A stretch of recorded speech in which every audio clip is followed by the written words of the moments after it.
Hello everyone, मैं हूं सतीश और आप सभी का स्वागत है शिक्षित आईक्यू में।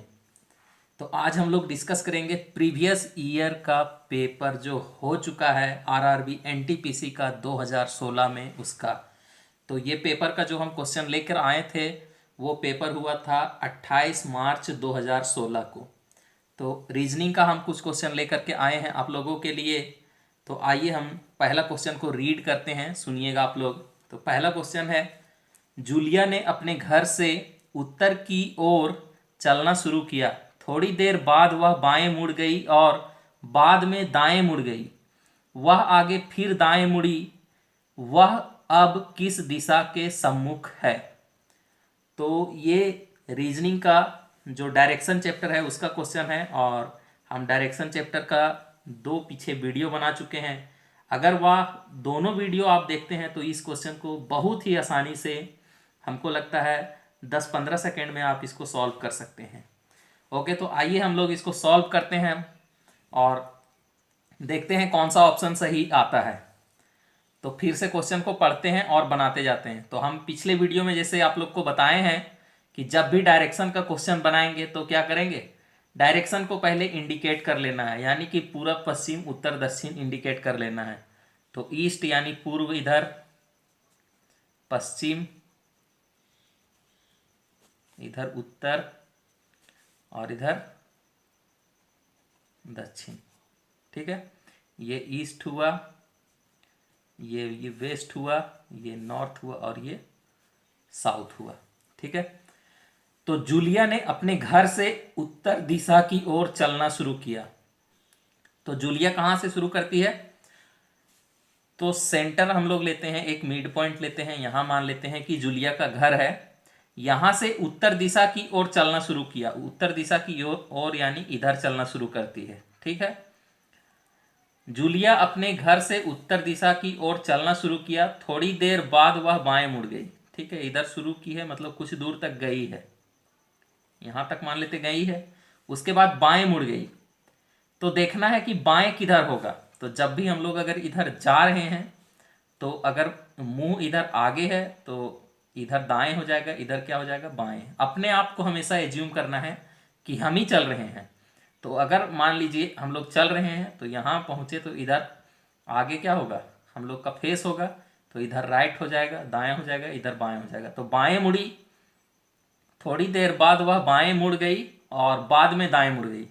अच्छा, यहाँ बाएं मुड़कर कुछ देर चलती है, कुछ दूर, उसके बाद फिर क्या करती है, दाएं मुड़ जाती है। दाएं मुड़ जाती है तो अब देखिए इसका फेस इधर आगे होगा, तो इधर बायां होगा, इधर दायां होगा। तो दाएं मुड़ जाती है और कुछ दूर चलती है, मान लीजिए आगे चली। ठीक है, दाएं मुड़ गई। उसके बाद वह आगे फिर से दाएं मुड़ी, आगे फिर से क्या करती है, दाएं मुड़ जाती है। तो दाएं मुड़ेगी तो देखिए अगर अभी यहाँ पे है तो फिर से इसका फेस इधर आगे है, तो बायां इधर है तो दायां फिर इधर है, दाएं मुड़ती है और कुछ दूर चलती है। ठीक है, कुछ दूर चलती है, आप लोग थोड़ा दूर भी ले सकते हैं या यहाँ भी रख सकते हैं। तो कुछ दूर चलती है। उसके बाद पूछता है कि अब वह किस दिशा के सम्मुख है। तो सम्मुख का मतलब समझना पड़ेगा कि सम्मुख का मतलब मुख, मुख का मतलब क्या होता है, मुंह। तो मुंह किस दिशा में है, तो मुंह किस दिशा में है, तो देखिए ये जो है इधर का दिशा कौन सा है, इधर का दिशा है पूरब। तो इसका मुंह कौन सा दिशा में है, तो इसका मुंह पूर्व दिशा में है। तो ऑप्शन कौन सा सही हो जाएगा, ऑप्शन ए। ठीक है, अगर आप लोगों को समझ में आ गया है तो ठीक है, नहीं तो वीडियो को एक बार फिर से रिपीट करके देखिए, बहुत अच्छे से समझ में आएगा। और अगर ये डिस्टेंस डायरेक्शन चैप्टर में, इस चैप्टर में अगर आप लोगों को कुछ भी दिक्कत है तो मेरे पिछले दोनों वीडियो को ध्यान से देखिएगा। आप लोग बहुत ही डिफिकल्ट क्वेश्चन को भी इजिली से बना सकते हैं। तो आइए हम लोग चलते हैं दूसरे क्वेश्चन पे।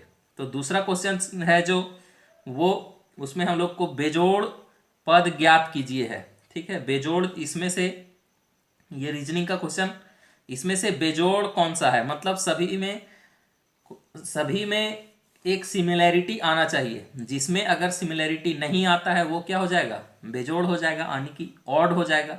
जो ऑड निकालने बोलता है, अलग जो होगा सबसे उसको निकालने बोलता है, वो निकालना है। तो हम लोग देखते हैं 1 है, 8 है, 27 है, 36 है, 125 है और 216 है। तो एक चीज देखिए, ये 1 का क्यूब है, ठीक है, 1 का क्यूब कितना होता है 1, 2 का क्यूब कितना होता है 8, 3 का क्यूब कितना होता है 27, 4 का क्यूब कितना हो जाएगा, तो ये हो जाएगा 64, जो कि यहाँ कितना है 36 है। इसके बाद 5 का क्यूब 125, 6 का क्यूब कितना 216, तो यहाँ पे कितना होना चाहिए 64 होना चाहिए, लेकिन है कितना 36 है। तो बेजोड़ कौन सा है, यही वाला है बेजोड़ 36। तो ऑप्शन देखते हैं हम लोग कौन सा सही आएगा। तो ऑप्शन है 1, 8, 27, 216 और नन ऑफ दीज। तो कौन सा ऑप्शन हो जाएगा, तो हम लोगों का तो 36 आ रहा है, लेकिन इसमें 36 है ही नहीं, तो क्या हो जाएगा नन ऑफ दीज। ओके, तो नेक्स्ट क्वेश्चन है, आइए हम रीड करते हैं आप लोगों के लिए। राम आज उसके बेटे की उम्र का 4 गुना उम्र का है। 5 वर्ष बाद राम उसके बेटे की उम्र के 3 गुने उम्र का होगा। तो राम का वर्तमान आयु क्या है। ठीक है, तो सॉल्व करते हैं इसको हम लोग, इसको हम सॉल्व करते हैं, आप लोग ध्यान से देखिएगा। तो राम क्या बोलता है कि राम आज उसके बेटे की उम्र का 4 गुना उम्र का है। ये सभी क्वेश्चन जो है वो एनटीपीसी का जो प्रीवियस ईयर पेपर 2016 में 28 मार्च को हुआ था उससे लिया गया क्वेश्चन है। तो हम लोग राम के बेटे की उम्र को क्या करते हैं, कुछ मान लेते हैं। तो माना राम के बेटे की वर्तमान आयु, ठीक है, x वर्ष मान लेते हैं हम लोग। तो क्वेश्चन में दिया गया है अब क्या कि राम आज उसके बेटे की उम्र का 4 गुना उम्र का है, मतलब वर्तमान आयु राम का कितना है, राम के बेटे की वर्तमान आयु x है। तो राम का वर्तमान आयु कितना हो जाएगा, तो राम का बेटा है x, तो राम कितना है 4 गुना है उससे, तो ये कितना हो जाएगा 4x। ओके, 5 वर्ष बाद, 5 वर्ष बाद अगर बेटा का उम्र 5 साल बढ़ेगा तो राम का भी 5 साल बढ़ेगा। तो बेटा का उम्र कितना हो जाएगा, x में 5 जोड़ देंगे 5 साल के बाद, तो राम का भी कितना हो जाएगा 5 साल बढ़ जाएगा। ठीक है, उसके बाद देखते हैं 5 वर्ष बाद राम उसके बेटे की उम्र के 3 गुने उम्र का होगा। ठीक है, उसके बाद एक ठो में हम लोग 3 से गुना कर देंगे, उसके बाद क्या करेंगे दोनों को इक्वल कर देंगे, बराबर कर देंगे। तो हमेशा स्टूडेंट्स को क्या होता है, इसमें डाउट होता है कि किस में गुना करें, इधर गुना करें 3 से या इस साइड गुना करें 3 से। तो कंफ्यूजन को दूर करने के लिए क्या करते हैं हम लोग, बेटा जो हमेशा होगा क्या होगा, बाप से तो छोटा ही होगा। तो गुना, अगर बेटा में कोई भी चीज को गुना करते हैं तो क्या होता है, वो बढ़ जाता है। तो उसी तरह हमेशा क्या करेंगे, बेटा वाला उम्र में क्या करना है, गुना करना है, तभी वो क्या होगा बाप के बराबर होगा। तो इसलिए बेटा वाला कौन है, ये है x + 5, कहे कि राम के बेटे की उम्र का क्या था x था, 5 साल बाद 5 वर्ष बढ़ गया था। तो 3 से किस में गुना होगा, तो इसमें गुना होगा। ठीक है, अब इसको हम लोग सॉल्व कर देंगे तो कितना आ जाएगा, तो ये आ जाएगा 3x + 15 = ये 4x + 5। ठीक है, तो ये कितना हो जाएगा, अगर हम लोग 3x को इधर ले आए तो ये कितना हो गया, 4x में 3x माइनस हो जाएगा तो ये x हो जाएगा, और ये 5 इधर जाएगा तो 10, यानी कि x बराबर क्या निकल गया 10। अब हम लोगों को इसमें पूछा क्या गया है, तो राम का वर्तमान उम्र क्या है, तो राम का वर्तमान उम्र पूछा गया है, लेकिन हम लोग माने जो है वो राम का बेटा का वर्तमान उम्र x वर्ष माने हैं। तो राम का कितना हो जाएगा, राम का वर्तमान उम्र जो हो जाएगा वो कितना है 4x है, यानी कि 4 × 10, तो कितना हो जाएगा 40 वर्ष का हो जाएगा राम। ठीक है, तो ये आंसर होगा इसका। इसका हम ऑप्शन में रखे हैं, लेकिन ये कितना हो जाएगा 40 वर्ष। सभी क्वेश्चन जो है वो एनटीपीसी पेपर का ही लिया गया है। आइए हम लोग आगे चलते हैं नेक्स्ट क्वेश्चन पे। नेक्स्ट क्वेश्चन जो है सभी रीजनिंग का क्वेश्चन ही है।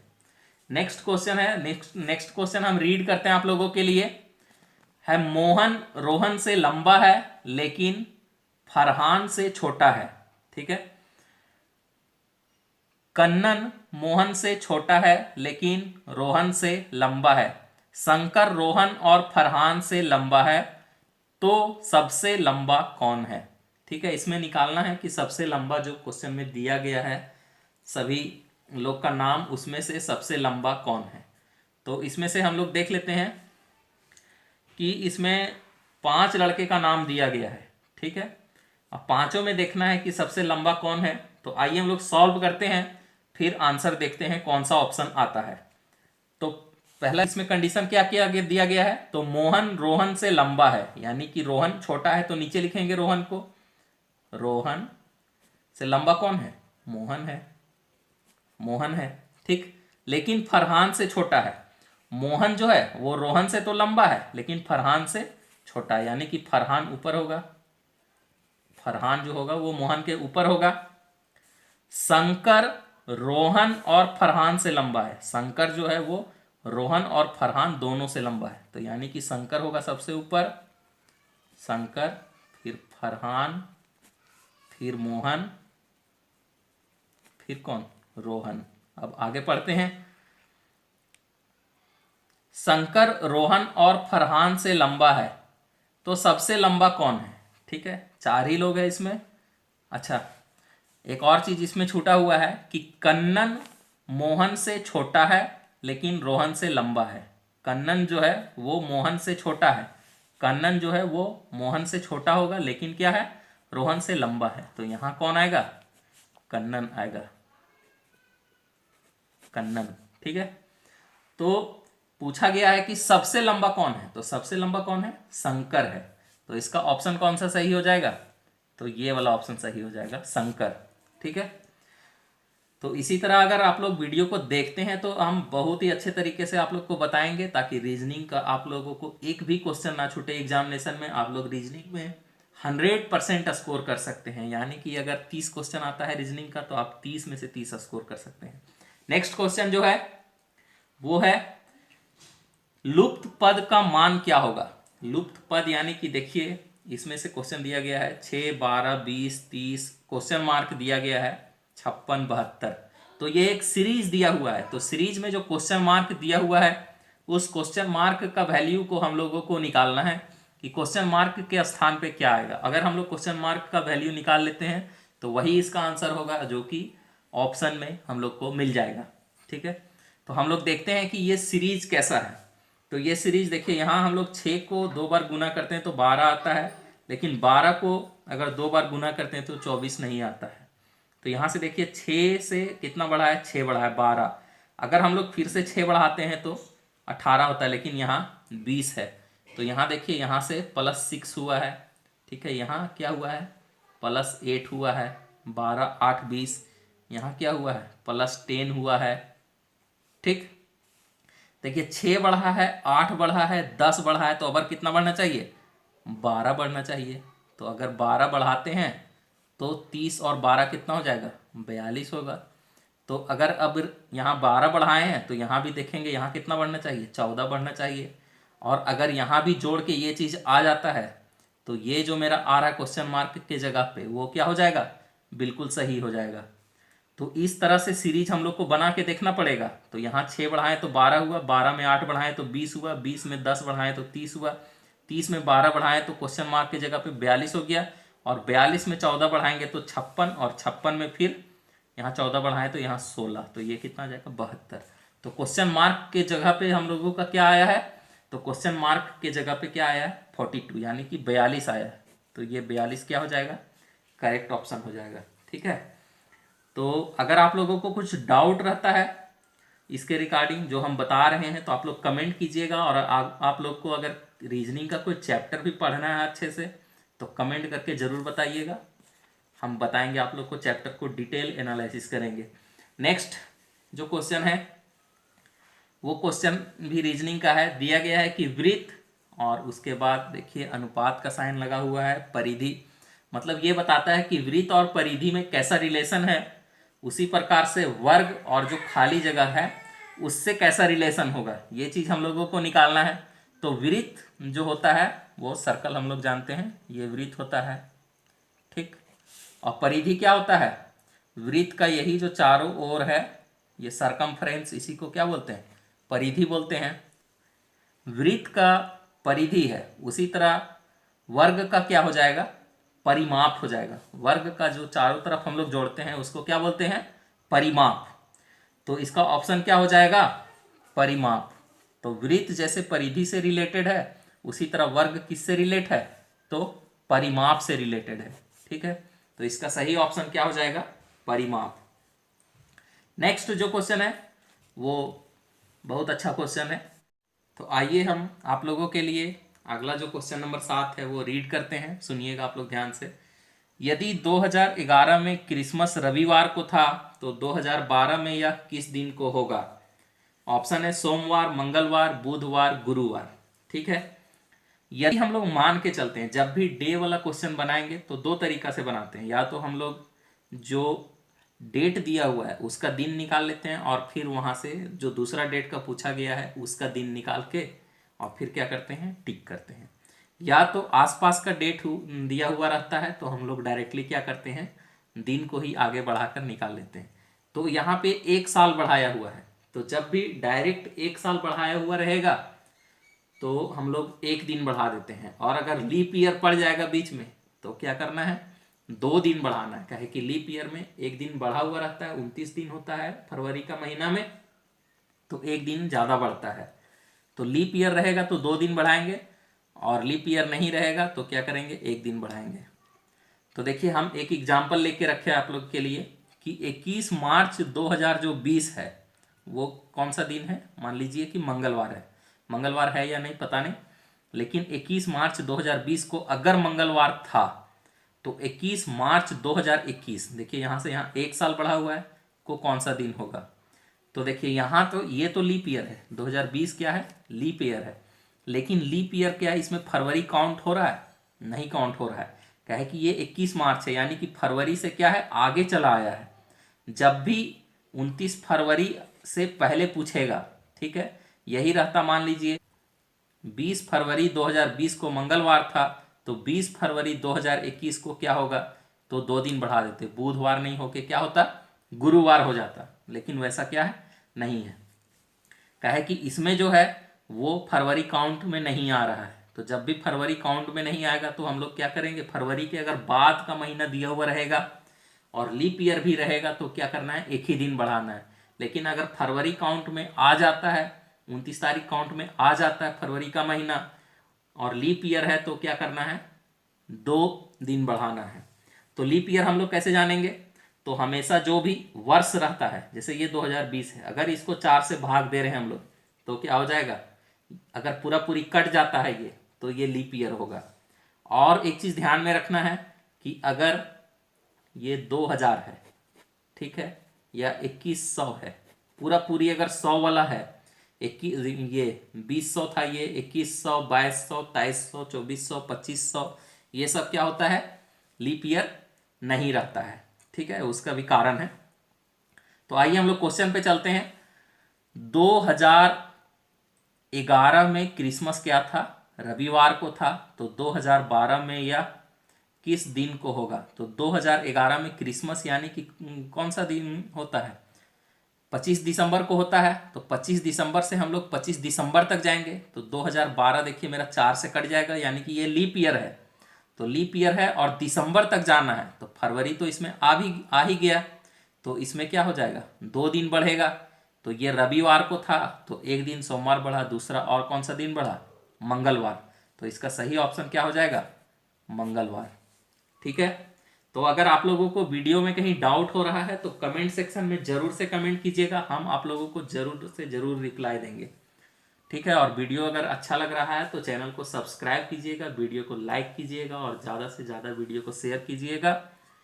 मेरा वीडियो प्रेम पूर्वक देखने के लिए आप लोगों को धन्यवाद।